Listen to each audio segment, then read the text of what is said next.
Si vous écoutez ce podcast, c'est que vous êtes à la recherche de solutions naturelles pour mieux vivre avec Parkinson.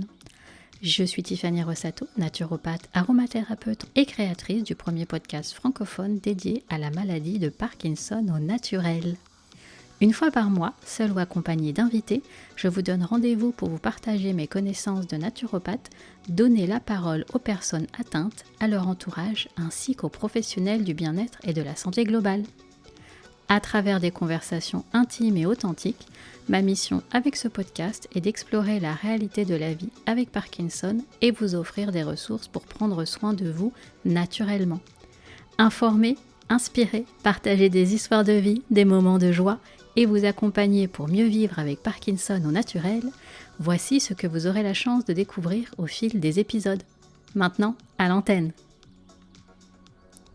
Bienvenue dans ce tout premier épisode de l'année 2025 de Mieux vivre avec Parkinson au naturel.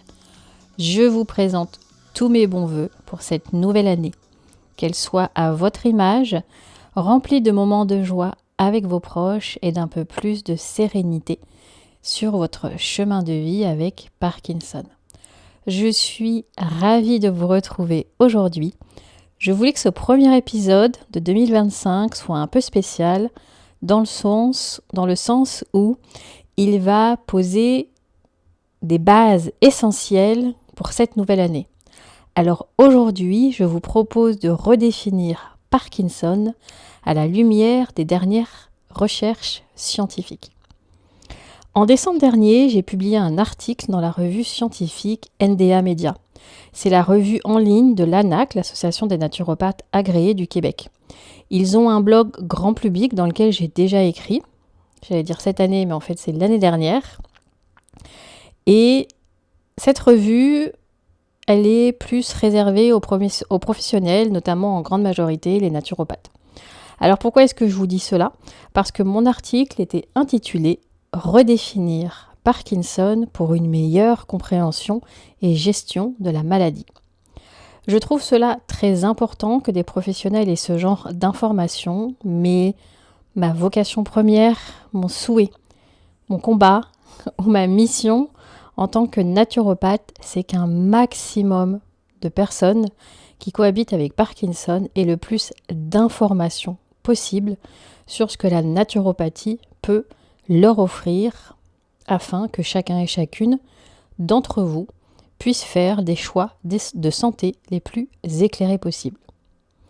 Car, qu'on se le dise, quand j'entends des professionnels spécialisés dans les troubles neurologiques, je pense que je vous l'avais déjà partagé l'année dernière, mais quand j'entends certains professionnels dire « moi les malades, qu'on les laisse tranquilles et qu'ils mangent ce qu'ils veulent », pour moi, ce n'est ni plus ni moins de la désinformation. Car en 2025, si on fait le travail de s'intéresser vraiment et en profondeur à Parkinson, on ne peut pas dire que l'alimentation ne joue pas un rôle déterminant dans l'évolution de la maladie.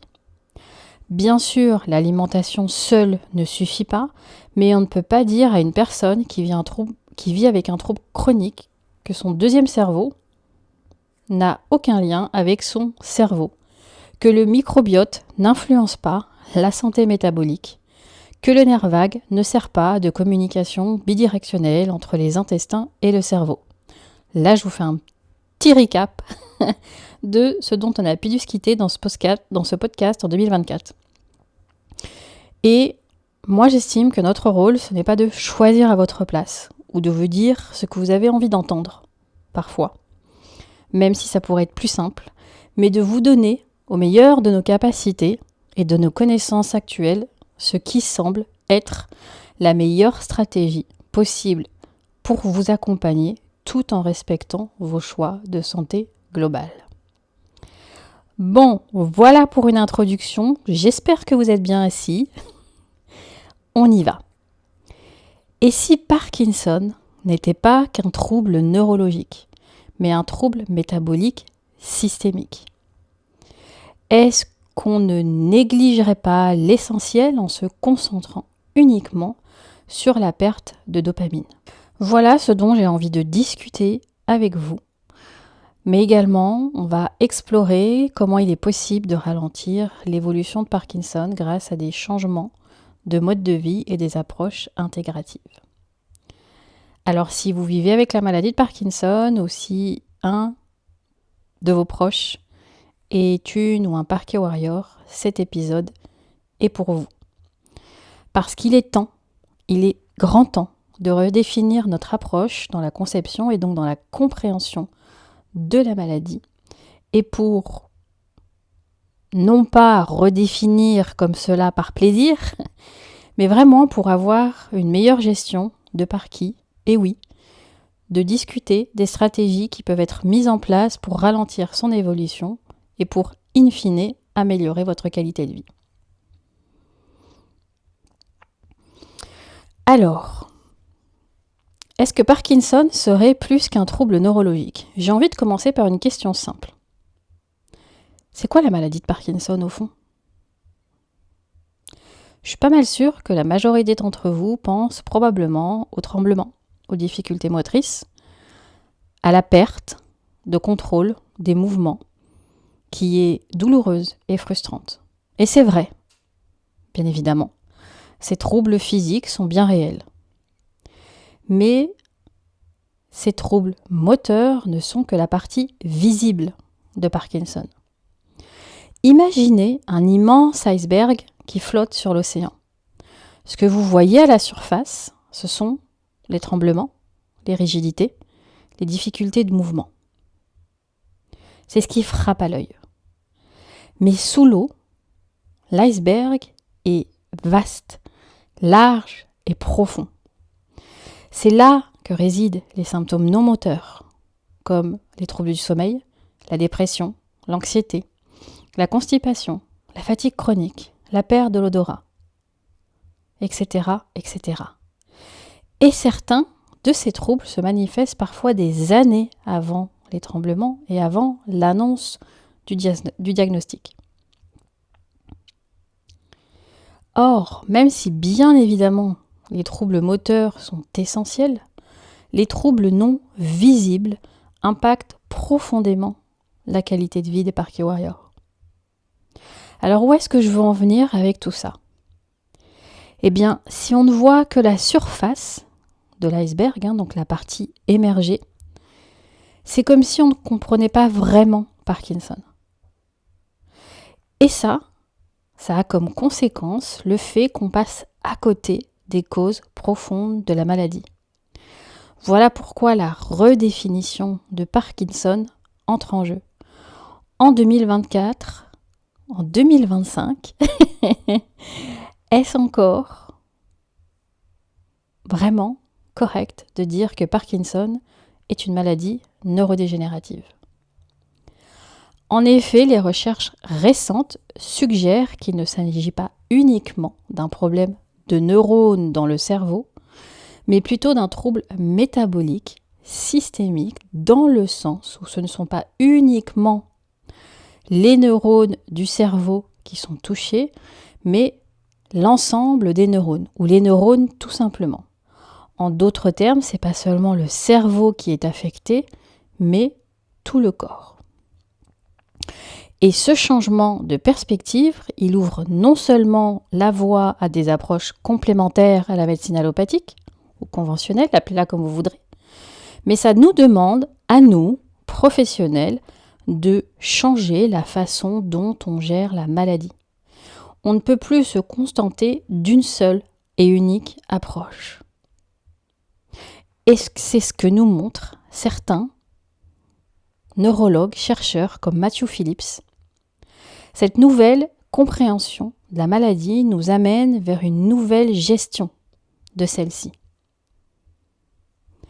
Que médecins, naturopathes, sophrologues, ostéos travaillent main dans la main pour offrir la meilleure des prises en charge aux personnes qui cohabitent avec Parkinson, pour améliorer leur qualité de vie, votre qualité de vie, et pour ralentir la progression de Parkinson.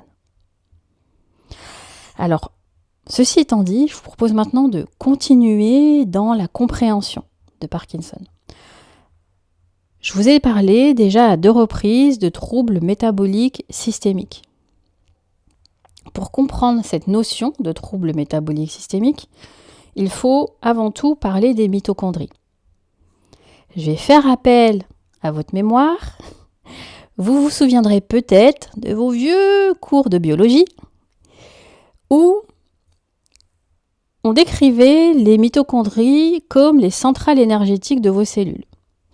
Et effectivement, elles sont là pour produire l'énergie nécessaire au bon fonctionnement de vos cellules, donc de votre corps. Je vous propose encore une métaphore, parce que je trouve que c'est plus simple de comprendre ainsi. Imaginez votre corps comme une grande ville. Pour fonctionner, cette ville, donc votre corps, a besoin d'énergie pour alimenter les bus, les faire rouler, pour faire tourner les usines, pour allumer les lampadaires, etc., etc. Toute cette énergie, elle vient de la centrale électrique. Eh bien, dans votre corps, les mitochondries, c'est un peu comme vos centrales électriques. Leur carburant principal, c'est le glucose, le sucre. Elles prennent donc ce glucose et le transforment en énergie utilisable par vos cellules. Cette énergie, vous en avez déjà peut-être entendu parler, c'est ce qu'on appelle l'ATP pour adénosine triphosphate. Et c'est comme l'électricité qui alimente toute la ville.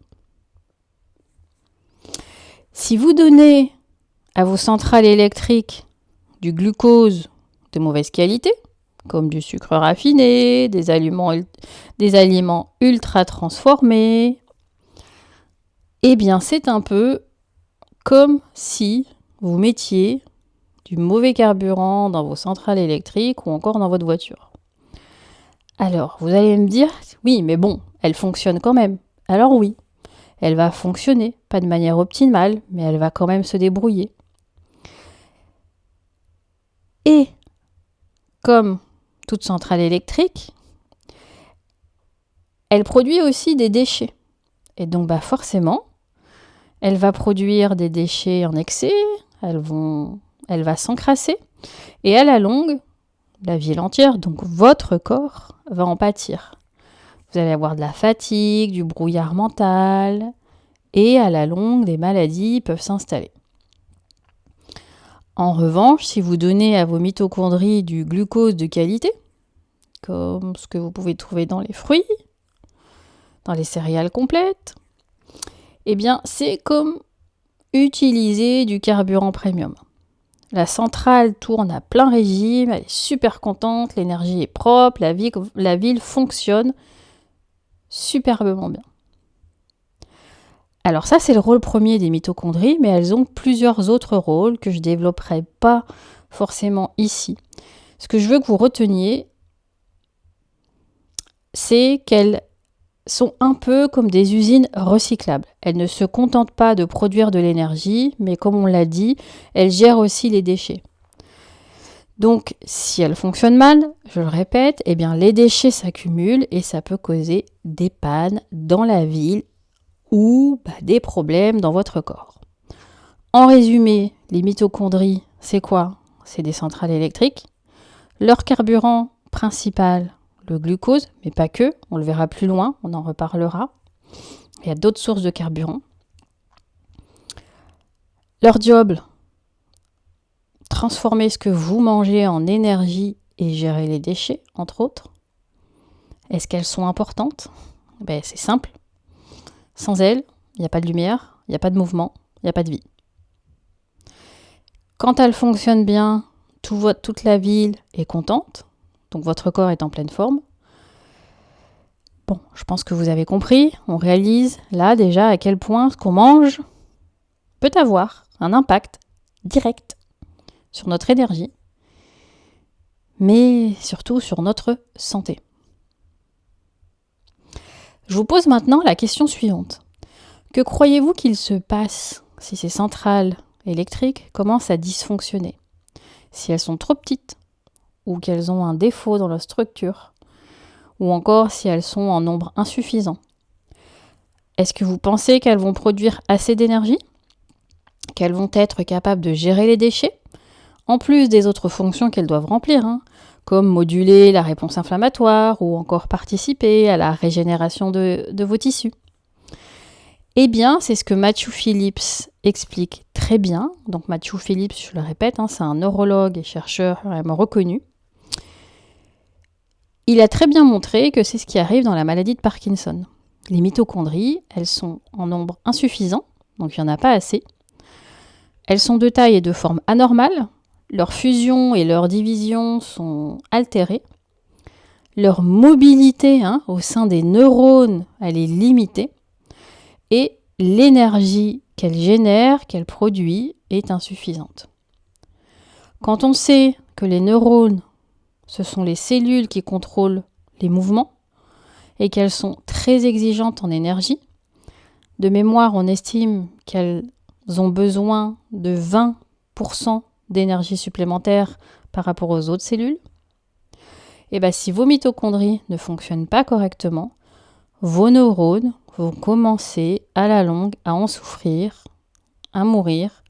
Et c'est là que les symptômes moteurs, comme les tremblements, commencent à apparaître. J'ai une bonne nouvelle. Si les mitochondries sont au cœur du problème, elles peuvent aussi être au cœur de la solution. Donc, en optimisant la santé de vos mitochondries, on peut diminuer la sévérité des troubles associés à Parkinson et ralentir son évolution. Comment ? J'imagine que c'est peut-être la question que vous avez tous envie de me poser. C'est ce que je vous propose d'explorer maintenant. Je vais notamment vous parler des stratégies qui peuvent paraître simples, mais qui sont puissantes. L'alimentation anti-inflammatoire, la diète cétogène versus le jeûne intermittent et une activité physique régulière. Avant d'aller plus loin, j'ai envie de vous faire un petit rappel sur les facteurs de risque. Est-ce que vous savez qu'environ 90 à 95% des cas de Parkinson dans le monde sont dits sporadiques, c'est-à-dire qu'ils ne sont pas causés par des mutations génétiques, mais par des facteurs environnementaux. Quand on sait qu'il y a 10 millions de personnes à peu près dans le monde qui cohabitent avec Parkinson, c'est quand même intéressant de voir que ce ne serait pas un problème génétique. Et en plus, si on pousse un petit peu plus loin la réflexion, ça voudrait dire que quand bien même il y a une thérapie génique qui est proposée, ça concernera qu'à 5 à 10% des personnes. Alors, on le sait, ça c'est pas nouveau. Si on s'intéresse un petit peu à Parkinson, on connaît plus ou moins les 2 facteurs les plus importants. L'exposition aux pesticides a été mis en évidence. Alors quand on dit pesticides, il faut aussi penser à ce qu'on appelle aux herbicides. Les herbicides, c'est tout ce que vous allez retrouver dans les zones urbaines où les épandages sont hyper fréquents. Il ne faut pas penser que les produits comme les pesticides ne concernent que les agriculteurs. Les herbicides qui sont utilisés dans les parcs ou le long des routes en ville peuvent aussi être une source d'exposition. Sauf que ça, Matthew Phillips, il explique que ça augmente le risque de développer la maladie de Parkinson de 60%. Alors oui, 60%, ça peut paraître important, mais si vous aviez 1% de chance d'avoir Parkinson, cette exposition, elle augmente de 1,6%. Donc c'est à relativiser quand même. Ensuite, il y a les traumas crâniens, les traumatismes crâniens. Ils sont souvent cités comme facteurs de risque. Mais voilà, ça concerne quand même en majorité les sportifs de haut niveau. Or, la majorité des personnes qui vivent avec Parkinson ne sont pas des athlètes professionnels.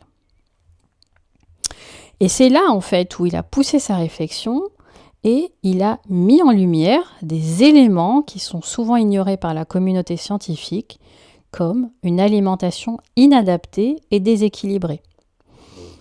Et selon lui, c'est notre mode de vie moderne, notamment cette mauvaise alimentation, qui a fortement contribué à la dysfonction mitochondriale, qui, comme on vient de le voir, est au cœur de la maladie. Il y a donc un point clé à retenir quand on veut devenir acteur de sa santé. le mode de vie que vous choisissez au quotidien joue un rôle primordial. Voilà, j'avais envie de vous rappeler un petit peu ces points-là. Alors, comment ralentir la progression de Parkinson ? Je vous ai parlé de stratégies simples, mais qui sont efficaces. Et là, je souris, en fait, et je vais vous partager, en fait, pourquoi je souris. Je pense à une personne qui se reconnaîtra, je pense qu'il va écouter cet épisode, avec qui j'ai eu un appel clarté au mois de décembre. Vous savez, dans mes accompagnements, je vous offre un appel clarté gratuit de 30 minutes. On se rencontre, on fait le point sur vos objectifs santé, ce que vous avez mis en place, pas en place. On identifie lequel de mes accompagnements vous correspond le mieux. Et puis on confirme, c'est toujours important, que le match thérapeutique est au rendez-vous. Donc j'ai eu un appel clarté avec cette personne. On a beaucoup justement discuté de l'alimentation et du mode de vie. Et à un moment donné, il me dit, donc pour vous, c'est grâce au changement de mode de vie et notamment de l'alimentation qu'on peut ralentir Parkinson. Oui, ça peut paraître simple à première vue, mais croyez-moi, si je vous propose des accompagnements de 3 mois ou 6 mois, c'est parce que ça ne se met pas en place du jour au lendemain. Par contre, quand c'est mis en place, ce sont des stratégies qui sont payantes. Voilà. Donc, parenthèse ouverte, parenthèse fermée, je fais un petit clin d'œil à ce jeune homme qui se reconnaîtra. Donc, l'alimentation, on le sait, c'est un pilier de la santé. Quels aliments privilégier ? Alors là, c'est Laurie Michelet qui a beaucoup œuvré pour cela. C'est une docteure en naturopathie qui travaille depuis plus de 20 ans sur Parkinson. Elle est à Seattle aux États-Unis et elle fait, ça fait 10 ans maintenant, qu'elle fait des études qu'elle publie annuellement sur les valeurs modifiables en fait dans Parkinson. Donc qu'est-ce qui est modifiable dans Parkinson ? Et elle s'est notamment beaucoup intéressée à l'alimentation. Je vous en ai déjà parlé. Si vous voulez plus d'informations, je vous réfère à mon épisode qui s'appelait Parkinson et alimentation. Mais ce que j'ai envie de vous rappeler, donc bien évidemment, les légumes frais, donc ce qui va être surtout légumes verts qui sont riches en antioxydants, mais pas que. Les fruits, alors, on parlait du sucre tout à l'heure. On s'entend que le sucre que vous allez trouver dans un muffin acheté chez Tim Hortons pour les Canadiens, c'est pas le sucre que vous allez retrouver dans les fruits. Donc, on consomme des légumes frais, des fruits, des poissons gras, les petits poissons, ce qui va être sardines, anchois, hyper riches en oméga 3. Les oméga 3, ils sont neuroprotecteurs et anti-inflammatoires. Les noix. Alors, les noix, c'est pareil. Ce qui est important de regarder dans les noix, c'est le ratio oméga 3, oméga 6. Et là, le podium top 3, c'est macadamia, noix de macadamia, noix de Grenoble et noisettes. Si je ne me trompe pas, c'est le top 3 qui est à privilégier par rapport au ratio oméga 3, oméga 6. On a la pistache aussi et les noix de pécan. Par contre, on oublie tout ce qui est cacahuètes, noix de cajou. Ça, c'est pas anti-inflammatoire. Les graines, les légumineuses aussi, qui sont des bonnes sources de protéines végétales. On pensera très important, parce qu'on sait que des fois, il peut y avoir une perte de poids. C'est difficile de maintenir un poids santé dans Parkinson. Donc, les bons gras, super important. On pense à l'huile de coco, à l'huile d'olive. Alors là, on veut des huiles pressées à froid, biologiques, qui vont être riches en acides gras essentiels. L'huile de coco, ce qui est intéressant, c'est qu'elle contient des triglycérides à chaîne moyenne, qui sont bénéfiques pour l'énergie. Et puis, moi, je cite également le ghee. Alors, les produits laitiers ne sont pas recommandés pour Parkinson. Par contre, il ne faut pas tout mélanger. Le ghee, c'est ce qu'on appelle du beurre clarifié. Le gros avantage du beurre clarifié, donc du ghee, G-H-E-E, c'est un beurre dont on a enlevé le lactose, donc le sucre du lait, et la caséine, la protéine qui est inflammatoire. Pourquoi est-ce que le ghee est intéressant ? Parce qu'il est riche en acides en acide butyrique. Cet acide butyrique, donc c'est un acide gras, il va soutenir la santé intestinale et en plus, il est hyper anti-inflammatoire aussi. Contrairement aux huiles qu'on appelle les huiles hydrogénées, qui elles vont favoriser l'inflammation et qui en plus sont mauvaises pour votre cœur. En fait, ce qu'on appelle les huiles hydrogénées, c'est des huiles en fait qui vont être transformées par un procédé industriel.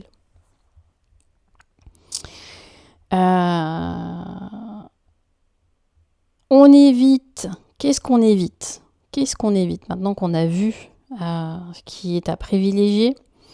Eh bien, les glucides ultra transformés.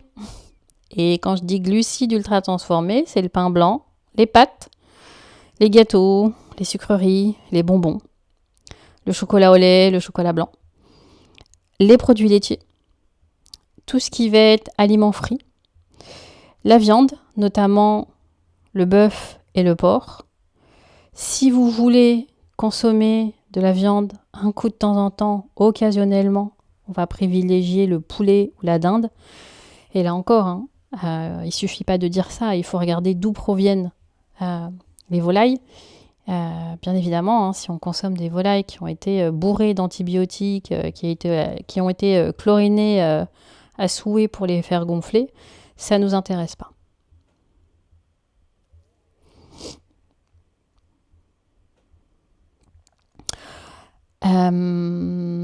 Ensuite, ce dont j'aimerais vous parler, le régime cétogène. Le régime cétogène, c'est une approche qui a été assez prometteuse. D'ailleurs, il me semble que Matthew Phillips, il recommande, lui, une approche cétogène couplée à un jeûne intermittent. Le régime cétogène, en fait, il consiste à limiter grandement les glucides et à privilégier les graisses saines. Pourquoi ? Tout à l'heure, je vous ai dit que le glucose, c'est le carburant principal que votre corps va utiliser. Quand on s'alimente avec ce type de diète, votre corps produit donc une autre forme d'énergie qu'on appelle les cétoses ou les corps cétoniques. En fait, c'est tout simplement une source d'énergie alternative au glucose. Sur le long terme, la diète cétogène, elle est fastidieuse et elle est assez difficile à maintenir. En revanche, ce qui est intéressant, c'est que la pratique du jeûne intermittent, donc le fait de ne pas s'alimenter pendant une période de 16 heures, 14 à 16 heures, en fait, ça permet de produire des corps cétoniques équivalents, voire supérieurs à ceux qui vont être obtenus avec un régime cétogène. Alors pourquoi est-ce qu'on peut aimer cette source de carburant par rapport au glucose? C'est une source de carburant qui produit moins de stress oxydatif, donc moins de radicaux libres. Pour mémoire, les radicaux libres, c'est un peu comme les voleurs. Ils vont voler des électrons à d'autres cellules et ça va produire en fait des radicaux libres versus les antioxydants, c'est un petit peu les gardes du corps de vos cellules. Donc quand on parle de stress oxydatif, en fait, c'est une accumulation de radicaux libres. Ce qu'on aime beaucoup aussi avec le jeûne intermittent, donc là vous vous rappelez, je vous ai parlé des mitochondries, les centrales énergétiques. Pourquoi est-ce que le jeûne intermittent, ça peut être une pratique qui peut paraître simple mais puissante quand elle est bien mise en place? C'est que le jeûne intermittent, il favorise ce qu'on appelle la mitogénèse et la mitophagie. Pas de panique, je vous explique. Tout à l'heure, on a dit que les mitochondries, c'était vos centrales électriques. Bien, la mitogénèse, en fait, c'est le fait de construire de nouvelles centrales électriques pour alimenter la ville. Entre parenthèses, votre corps. Alors que la mitophagie, c'est un peu comme si on va démanteler les centrales qui sont usées pour éviter des pannes et puis garder une énergie qui va être efficace et propre. Je vais continuer sur le jeûne intermittent. Donc, je vous ai dit tout à l'heure, on jeûne entre 12, 14, 16 heures chaque jour. Qu'est-ce que ça permet aussi ? Ça permet donc à vos mitochondries le temps de se régénérer. On l'a vu, mitogénèse, mitophagie. Eh bien, le jeûne intermittent, il réduit aussi le stress oxydatif. Donc, on l'a dit, l'accumulation des radicaux libres. Il améliore la santé cellulaire. Et donc, c'est vraiment une manière simple et efficace de soutenir vos mitochondries. Pourquoi ? Ça fait peut-être beaucoup de petits termes, mais j'aime bien vous expliquer, vous le savez, pour que vous compreniez bien. Matthew Phillips, il l'a rappelé, pour avoir des mitochondries en santé, c'est hyper important qu'il y ait un équilibre entre l'anabolisme et le catabolisme. L'anabolisme, c'est simplement la phase pendant laquelle votre corps va stocker de l'énergie, donc comme après un repas, alors que le catabolisme, c'est la phase où votre corps dégrade ses réserves pour produire de l'énergie. Et ça, c'est ce qu'il fait pendant le jeûne. Et cet équilibre entre l'anabolisme et le catabolisme, il est crucial pour soutenir, encore une fois, la santé des mitochondries. Pourquoi ? Parce que ces centrales électriques qui travaillent très fort, elles ont besoin de périodes de repos pour se régénérer. Donc, si on mange beaucoup, souvent, on prive nos mitochondries de ce temps de récupération, ce qui peut aussi participer à leur dysfonctionnement. Et on l'a vu tout à l'heure, des mitochondries qui dysfonctionnent, ça entraîne le début des problèmes. Un autre point qui est particulièrement intéressant avec le jeûne intermittent, c'est cette notion d'hormèse mitochondriale. Vous vous rappelez tout à l'heure, je vous ai dit, dans la maladie de Parkinson, on sait que les mitochondries, elles sont souvent défaillantes.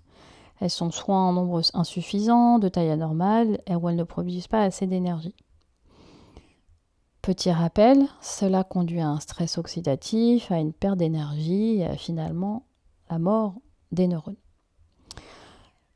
L'avantage supplémentaire du jeûne intermittent, c'est qu'il permet donc cette hormèse mitochondriale. Le concept d'hormèse à lui tout seul, en fait, c'est un mot pour expliquer l'idée qu'un stress modéré peut renforcer nos cellules. Et donc, le jeûne intermittent, il permet cette hormèse mitochondriale, c'est-à-dire que nos mitochondries, elles vont être soumises à un stress, mais un stress modéré, donc bénéfique, ce qui va les pousser à se renforcer, à devenir, si vous voulez, un peu plus fortes et plus efficaces. Enfin, un des derniers gros avantages du jeûne intermittent, c'est que les corps cétoniques, donc le carburant alternatif au glucose qui est produit quand on fait de la diète cétogène ou quand on jeûne, il va stimuler la production du BDNF. En anglais, ça veut dire Brain Derived Neurotrophic Factor. En français, facteur neurotrophique dérivé du cerveau. C'est une protéine qui favorise non seulement la croissance, mais aussi la survie des neurones. Le BDNF, c'est un peu comme un engrais pour le cerveau.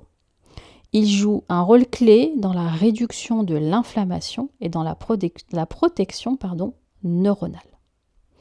Alors là, on vient de parler un peu d'activité physique, parce que l'exercice physique, il permet aussi cette hormèse mitochondriale. On continue. L'alimentation, vous le savez, pour moi, elle est cruciale, mais à elle seule, elle ne suffit pas.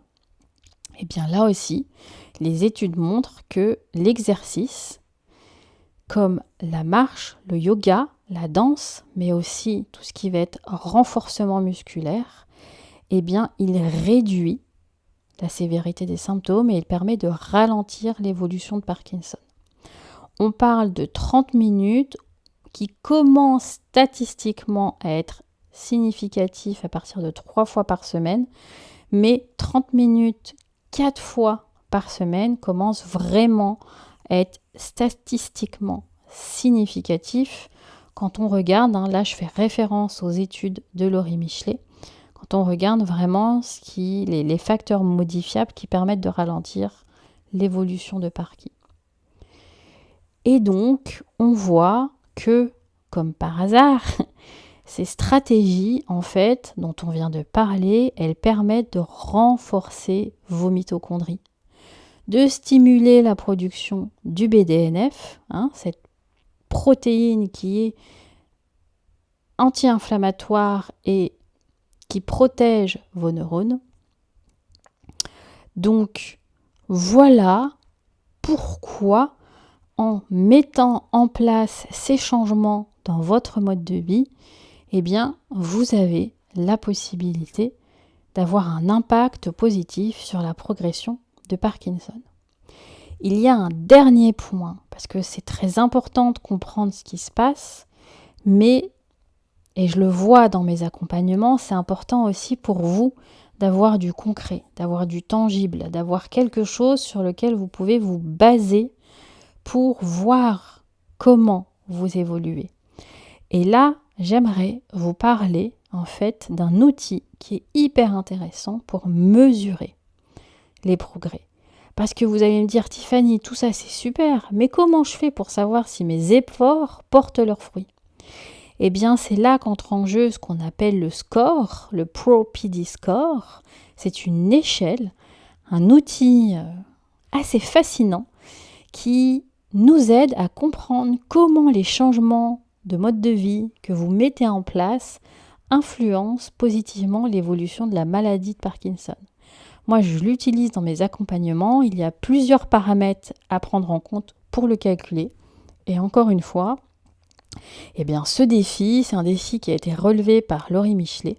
C'est elle qui a développé cette échelle, ce score, qui vous permet de suivre l'évolution de la maladie au fil des mois. Alors, il va évaluer l'intensité de plusieurs de vos troubles de santé associés à Parkinson, aussi bien forcément les troubles moteurs et non moteurs, et puis aussi il est important de prendre en compte votre âge, votre sexe et le nombre d'années depuis l'annonce du diagnostic. Ça nous donne un score et là ça nous permet de voir en fait est-ce que votre qualité de vie elle est excellente, elle est bonne, elle est moyenne ou au contraire elle n'est pas bonne. Et ce qu'on veut, bien évidemment, c'est que ce score, il évolue le moins vite possible. Et Laurie Michelet a montré au niveau statistique que si aucune des stratégies thérapeutiques modificatrices de l'évolution de la maladie, donc des stratégies dont on vient de discuter, si aucune d'entre elles sont mises en place, statistiquement, ce score a tendance à augmenter de 38 à 40 points par année. Donc ça, c'est vraiment un mesurable, un outil que vous pouvez vraiment utiliser pour voir justement comment vous vous situez et si tout ce que vous mettez en place porte ses fruits. Comme je vous l'ai dit, moi dans mon accompagnement, on le fait et puis je vous explique aussi, puisque mon but c'est qu'une fois que les accompagnements sont terminés, que vous puissiez être complètement autonome pour continuer avec ce nouveau mode de vie qui impacte positivement la maladie de Parkinson. Et voilà, on arrive tout doucement vers la fin de l'épisode. J'avais vraiment envie de commencer cette année 2025 par vous, en vous partageant justement toutes ces recherches qui montrent que les personnes qui adoptent ce mode de vie, avec une alimentation anti-inflammatoire, une activité physique, mais aussi, j'en ai pas parlé, sinon l'épisode pourrait durer des heures, mais vraiment pour moi la gestion émotionnelle, la santé physique, la santé psychologique, énergétique même je dirais, pour moi elle est aussi fondamentale que la santé métabolique. Eh bien ces personnes voient leur score progresser beaucoup plus lentement, ça veut dire que leur qualité de vie, eh bien elle est meilleure et plus longtemps. Ça signifie quoi ? Ça signifie qu'en prenant ces décisions, eh ben, vous pouvez devenir vraiment acteur et actrice de votre santé et influencer positivement l'évolution de Parky. En résumé, la maladie de Parkinson, j'espère vraiment que ce podcast vous aura fait comprendre que c'est bien plus qu'un trouble neurologique, ce n'est pas qu'un trouble neurologique. C'est un trouble qui touche tout le corps et pas seulement le cerveau. La bonne nouvelle, c'est qu'on a le pouvoir d'agir. Comment ? En prenant soin de vos mitochondries, en adoptant une alimentation anti-inflammatoire, en mettant en place la pratique d'un jeûne intermittent et bien évidemment en bougeant régulièrement. N'oubliez pas aussi que vous avez la possibilité des outils concrets pour mesurer vos efforts sur le long terme. Si vous vous sentez prêt ou prête à passer à l'action et à rejoindre une communauté de soutien, sachez que mon accompagnement est là pour vous. Ensemble, on va mettre en place des stratégies personnalisées pour ralentir la progression de Parkinson et améliorer votre qualité de vie. Si vous avez des questions et des commentaires, ça me fera plaisir d'y répondre. Et si vous souhaitez poursuivre la discussion, rejoignez la communauté du podcast sur Telegram, MVAPO Naturel, communauté du podcast. Merci pour votre présence et votre écoute. Vous pensez que cet épisode peut faire du bien, voire être utile à une personne ? Je vous invite à le lui partager. N'hésitez pas à vous abonner pour être au courant de la sortie des prochains épisodes. Si vous aimez mon podcast, dites-le moi avec 5 étoiles, des bonnes notes et des commentaires sur votre plateforme d'écoute préférée. Cela aide à le faire découvrir à d'autres personnes et pour vous remercier, je mettrai à l'honneur un de vos commentaires en début d'épisode. Pour suivre mon actualité, je vous donne rendez-vous sur mon site internet et mes réseaux sociaux en recherchant Mieux vivre avec Parkinson au naturel. Quant à moi, il me reste à vous souhaiter une très belle journée et je vous dis à très bientôt.